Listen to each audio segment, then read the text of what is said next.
हाथरस घटना के बाद देश में हर तरफ विरोध प्रदर्शन किए जा रहे हैं। ऐसे में राजनीतिक दल भी सड़कों पर हैं। कल आपने देखा होगा कि राहुल गांधी किस तरीके से पैदल मार्च करते नजर आए हाथरस तक, हालांकि पुलिस ने उनको रोक दिया।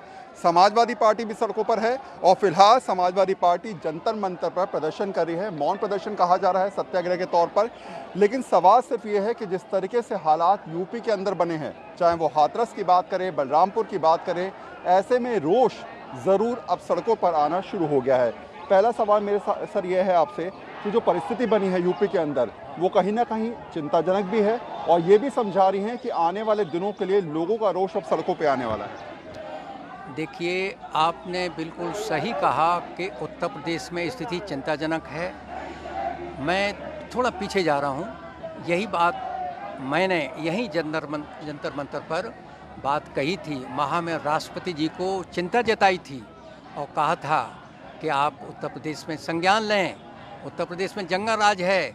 सुप्रीम कोर्ट उसके बाद भी एक टिप्पणी कर चुका है कि उत्तर प्रदेश में जंगल राज है। तभी हमने डिमांड की थी, राष्ट्रपति शासन लगाइए, लगाम लगाइए। यहाँ पर अपराध बढ़ रहे हैं, अपराध कम नहीं हुए। ये कितने ही पर्दा डाले हैं, लेकिन अपराध बढ़े हैं। जंगल राज है, कानून का राज नहीं है।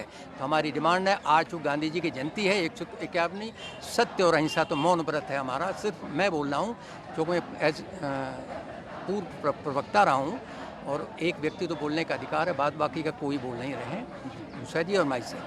ठीक है। एक सवाल मैं आपको इससे जोड़ लेता हूँ सर। राहुल गांधी कल सड़क पे देखे गए, प्रियंका गांधी भी उनके साथ चलती नजर आई।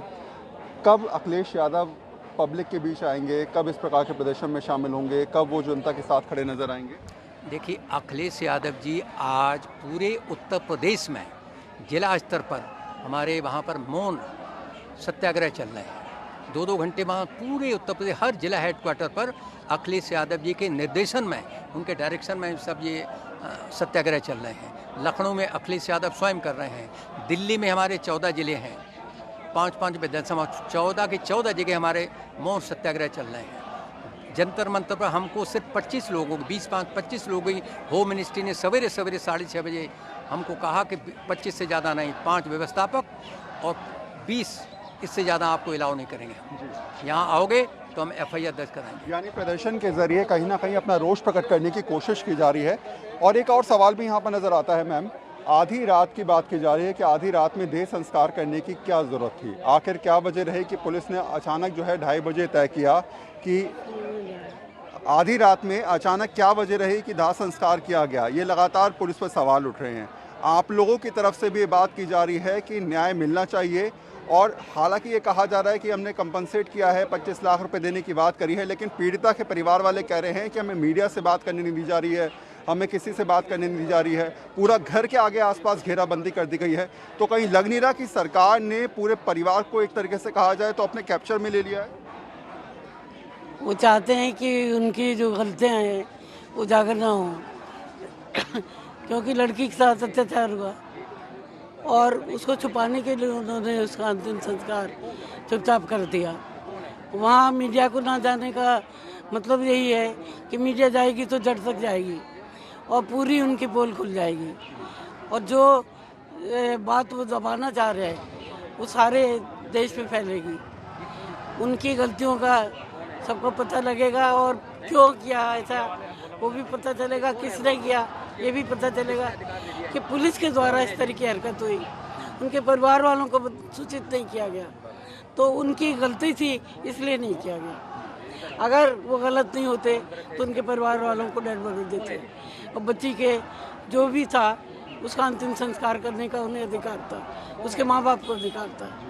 अब उनके घर वालों को अपने ग्रिप में लेना चाहते हैं और चाहते हैं कि वो लालच में आए, उन्हें पैसे से और तरीक़ों से बयान बदलने को कहते हैं। और उसकी लड़की की भाभी ने कई बार बताया कि मुझे DM बयान बदलने के लिए जोर दे रहे हैं, हम लोगों से बयान बदलवाना चाहते हैं और लालच दे रहे हैं कि इतना पैसा देंगे, मकान देंगे, नौकरी देंगे।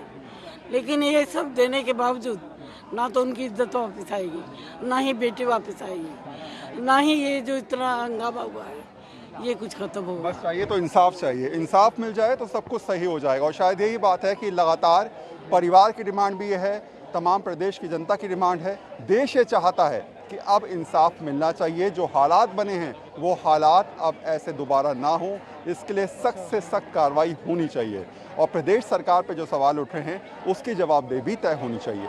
कैमरा पर्सन उमेश के साथ वरुण सिन्हा, न्यूज़ 24 दिल्ली।